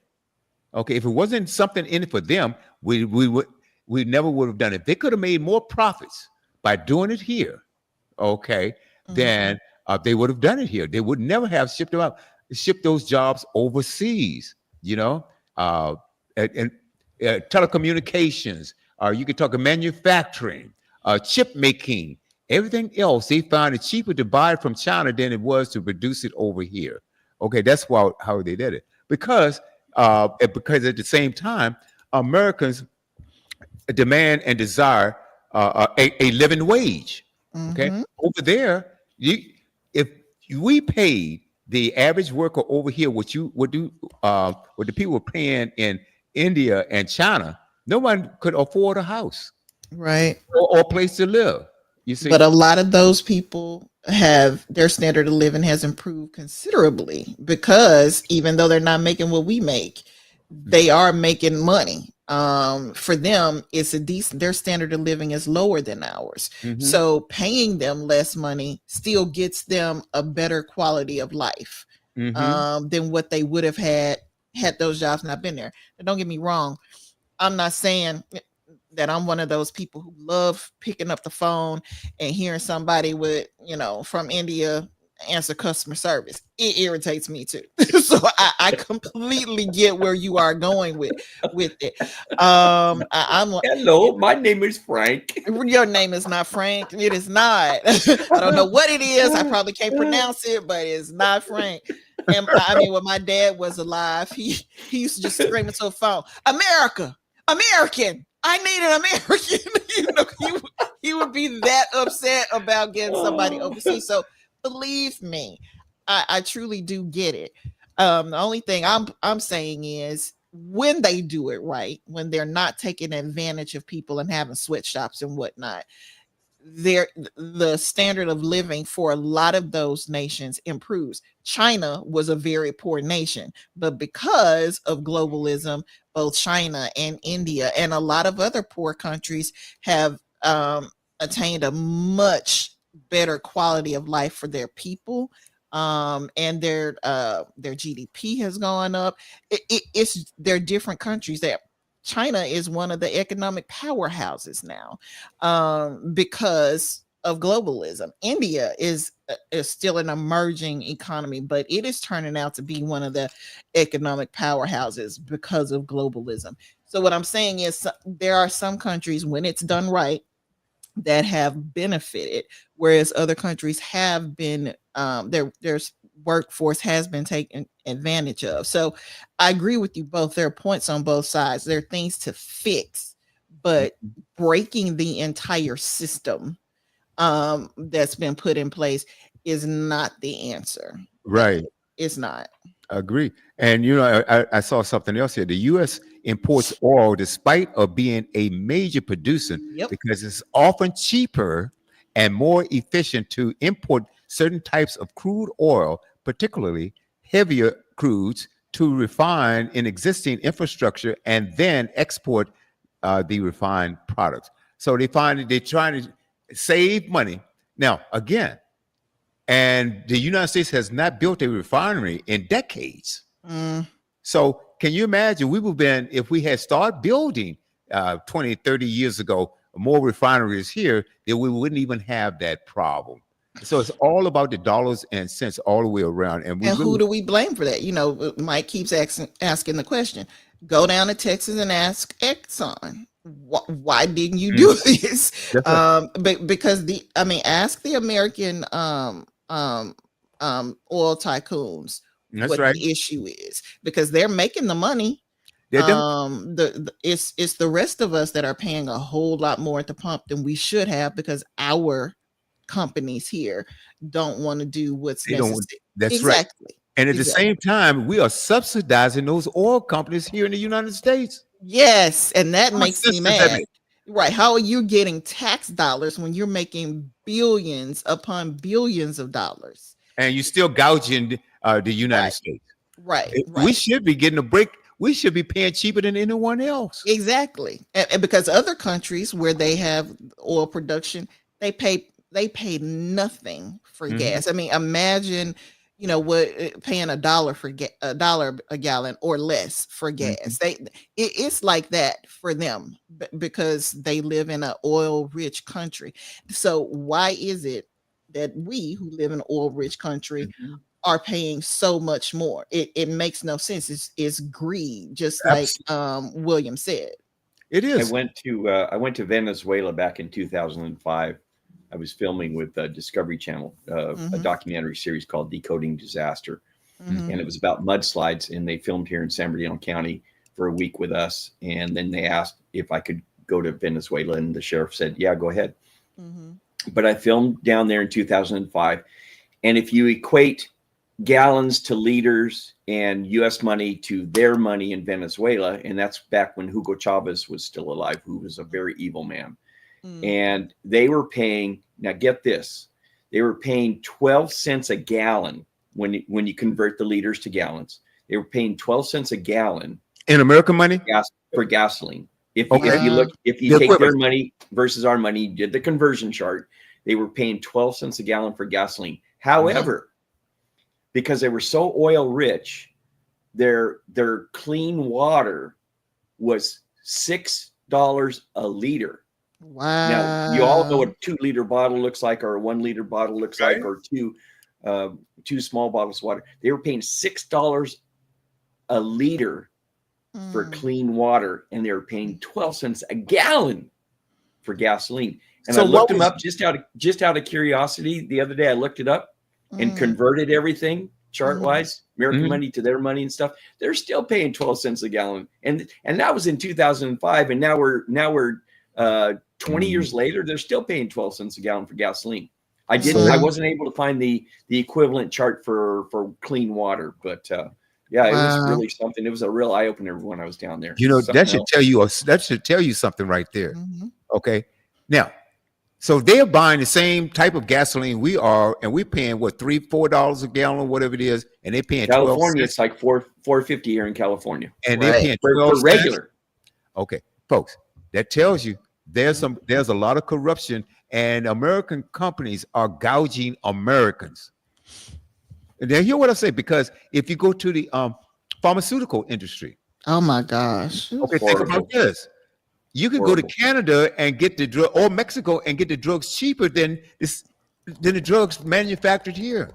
If Over you the go to counter. Europe, Over the you don't counter a lot of even times. need You a don't even need a prescription. prescription. Yep. You can go to Europe and you don't have to get a prescription for a lot of the stuff. Just go to the pharmacy, it's over the counter. And it's cheap. It's cheap. See, this is what I'm talking about. It's the same product. Mhm. It's the same product, but we have to pay what, 100 times more? Because of laissez-faire capitalism, we have no caps on what they can charge. We have no regulations really on what they can charge, and it's really, when it comes back. And I don't like the pharmaceutical companies, but big oil really irritates me. Really irritates me because not Yeah. only are they, getting us at the gas pump, people do not realize that oil is just about in everything that you are dealing with. You are wearing oil. You are talking probably on oil or using a computer. All the that's plastics. all the plastics. Plastic is made from oil. If you Yep. have anything that's made of polyester that you wear, that's oil, folks. Yep. It is basically dinosaur juice that you have on. I mean, I'm sorry.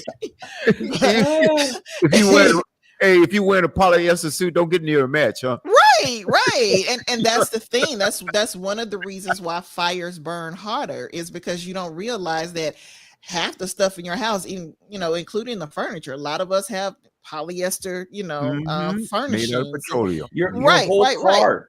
Your whole car Exactly. is made from plastics. That's why it would go up in flames. Right. It will go up in flames. No, so guys, we know the answer, but what we have to do is realize this, and I was going to say, go to your congressman, but good Lord. I mean, Yeah, that's kind of a waste of time right that's now. losing cause right Depending on there. where you live.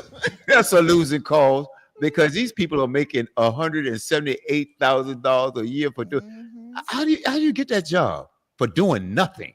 And that's both sides, William. I mean, you know it. I said politics. I didn't say Republicans or Okay. Democrats, did I? I'm just clarifying Okay, because I you don't know, like either side. okay. Well, I like one side better than the other one. I tell you that because the other one didn't get us into this mess that we're in right now. But that's a whole nother subject for another day, and it's going to take a whole lot longer for me to unravel that one. But the point that I'm getting at is that you have corruption in politics, like you said, on both sides. One leans a whole lot heavier on the other. But now, just like Bob Menendez, this guy walking around he has gold bars in his suits. Okay, Not no mo. Sure. He might have some gold bars, but they are not in his suit. He's got some iron. He's got some iron bars now. Right. Well, guess what? He deserves it. He deserves it. Yes, he does.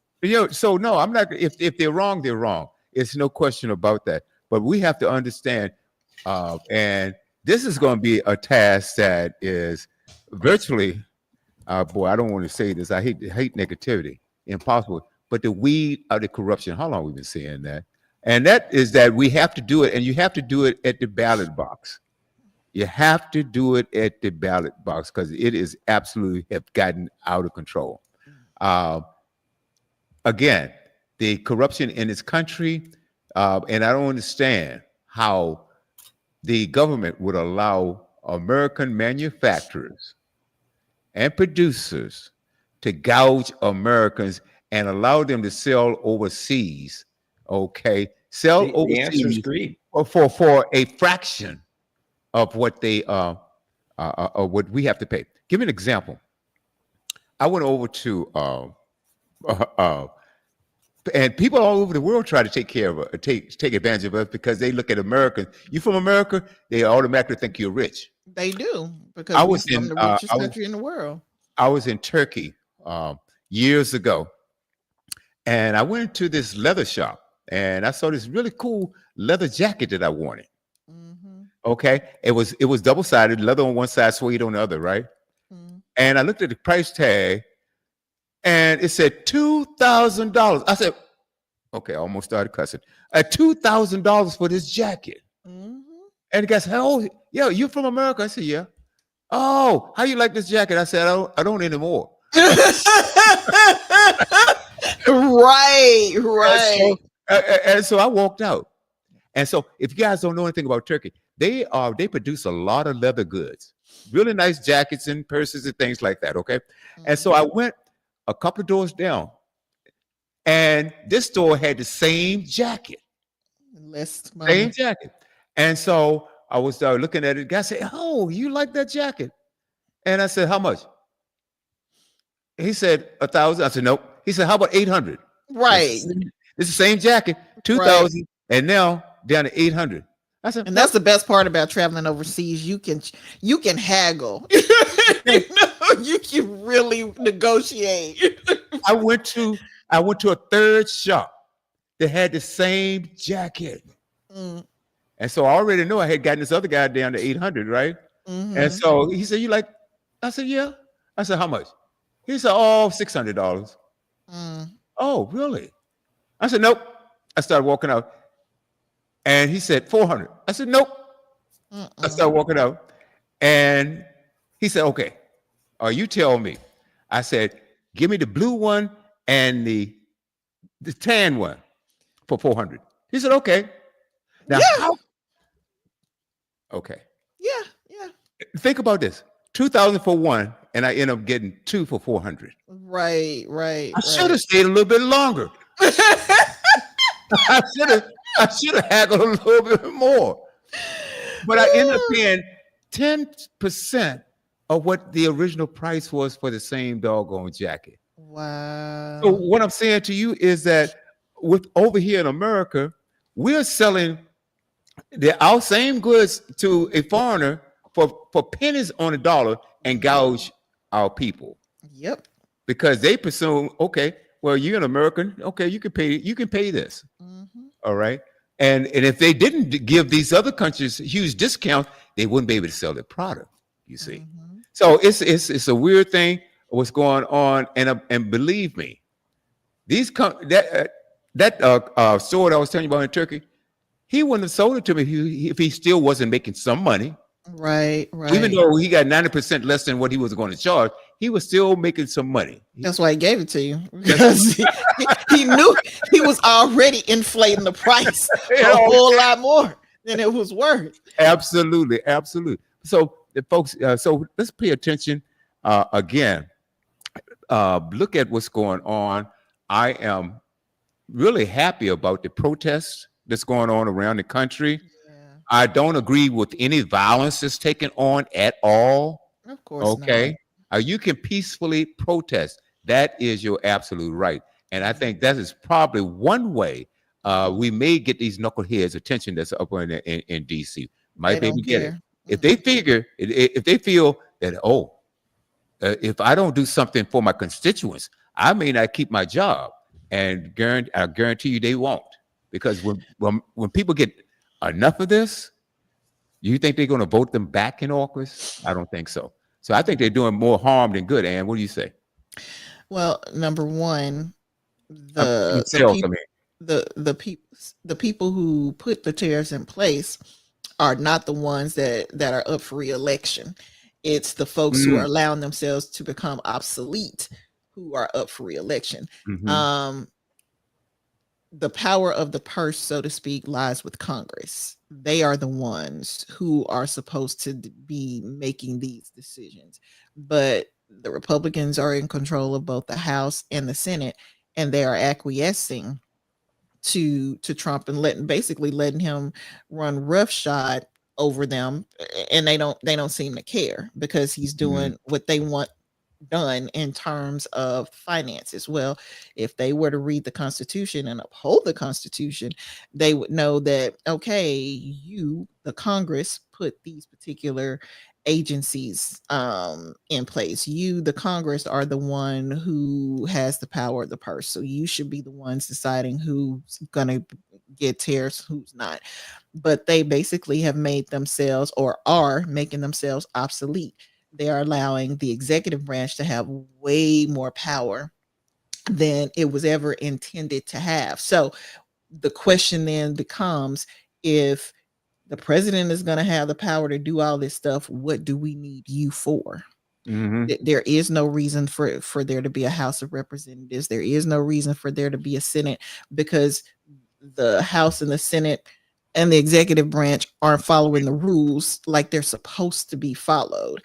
Same thing, with the judicial branch. Thankfully, we have the judicial branch, for the most part, the lower courts doing what they are supposed to do. But when you get up to the Republican majority Supreme Court, they are making themselves, as well as the legislative branch, obsolete by falling in line behind Trump. So over Mm. the next few months, when these lawsuits make it up to them, that's going to be, people love to say we're in a constitutional crisis. Yeah, we've been in a constitutional crisis since November, in Mm. case y'all didn't know it.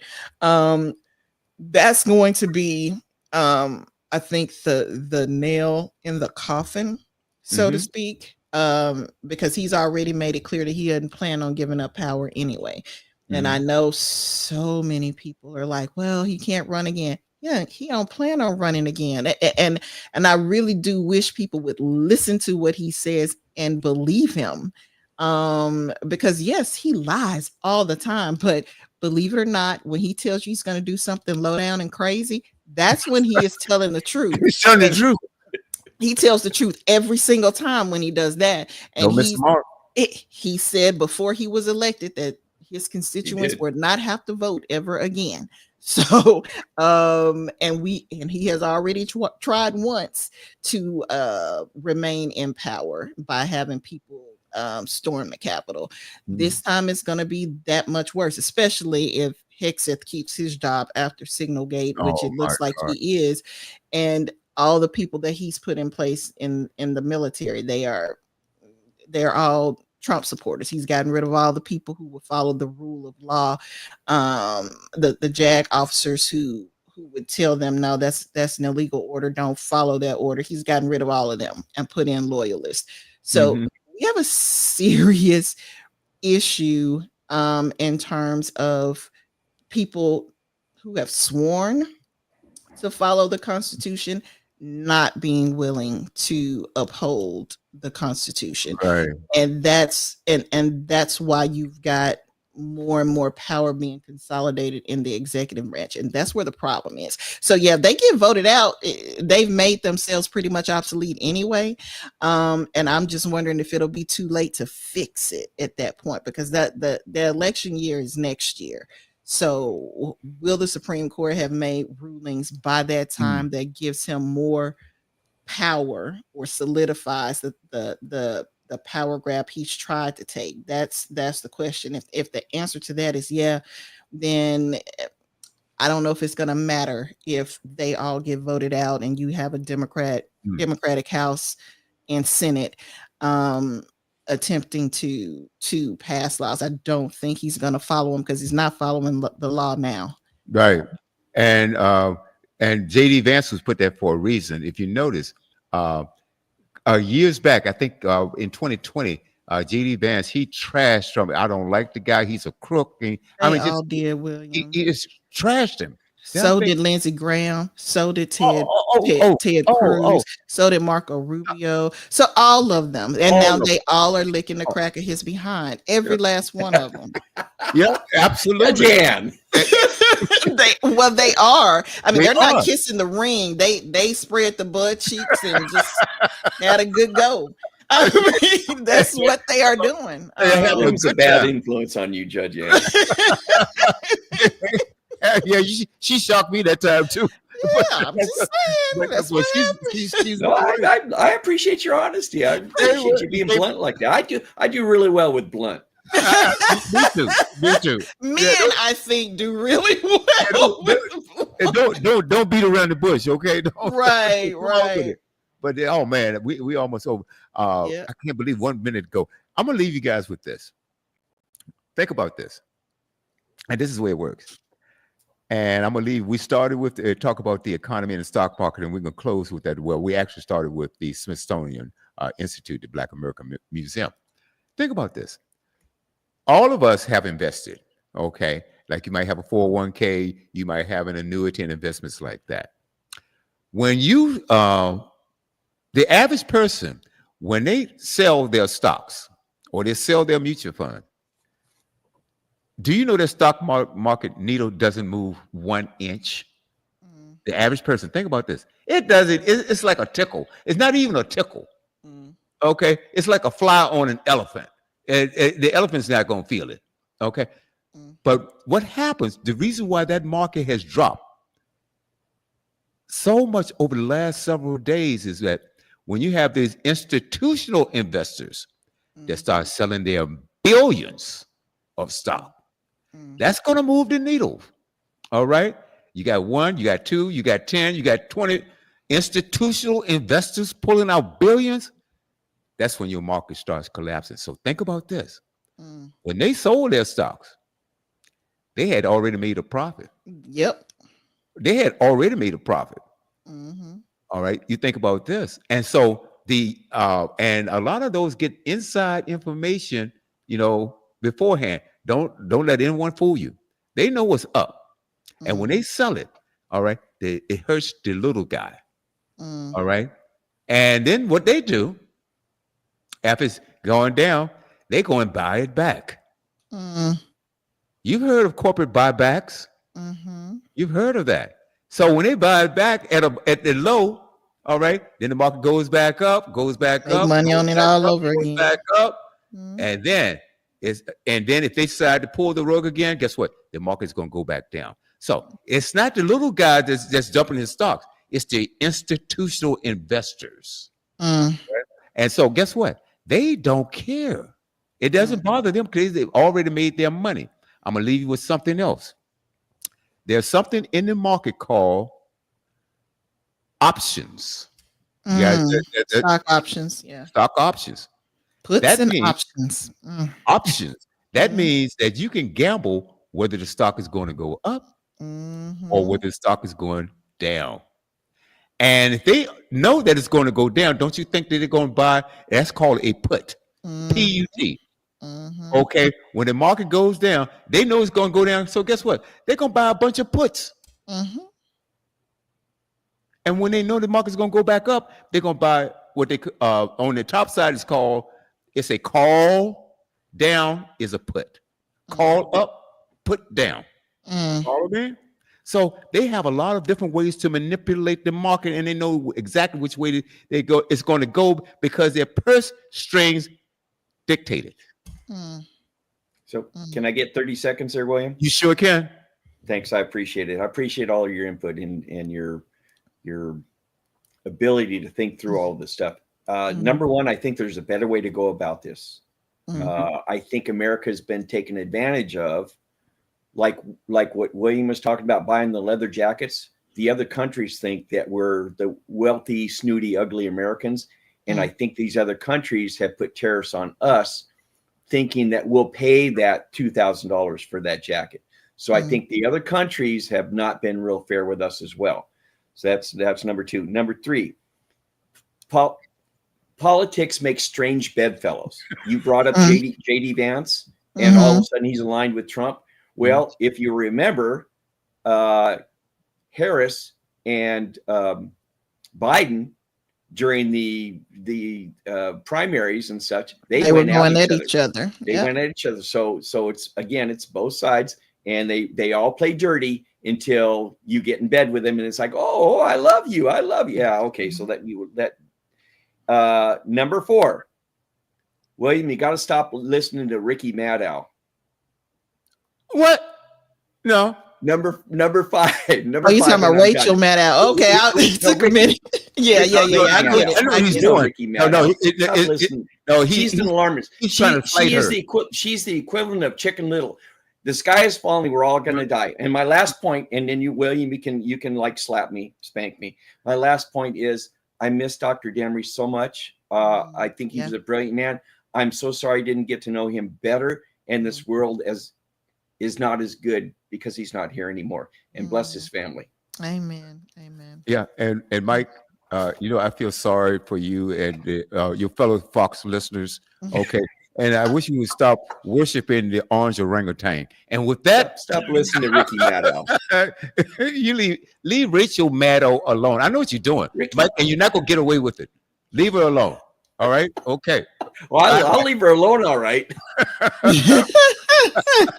I apologize for being catty. That's really that's dirty. That's dirty on my part. But yeah, and you admit it. Why you gritting, Mike? Because I listened to her, and I just, you know what? You should listen to her. I want to eat my gun when I listen to her. Well. Wow, that's saying something. It's not worth dying over. She's a knee-jerk alarmist. It's like, this is horrible. Everything's on fire, and we're all going to die. It's going to be nuclear war, and the world's going to end as we know it. I don't do well. If you want to eat your gun, listen to Rachel Maddow.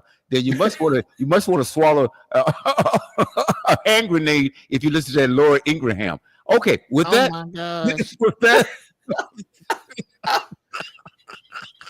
just hey guys, I got to go. He's choking on his words now. Good night, y'all. I've done enough myself. I said a bit too much this evening. I'm just gonna go ahead and say bye. I guess all of us need to get on our knees and pray. All right. I'll pray for you, William. Don't you worry. Never mind, Mike. No. Okay, guys. Hey, thank you so much. Have a blessed week, everybody. I really enjoyed this. Hey, have a good evening, guys. Hey, come back in about 55 minutes at 4 Sunday Night Gold. WB and the Jazzy Diva.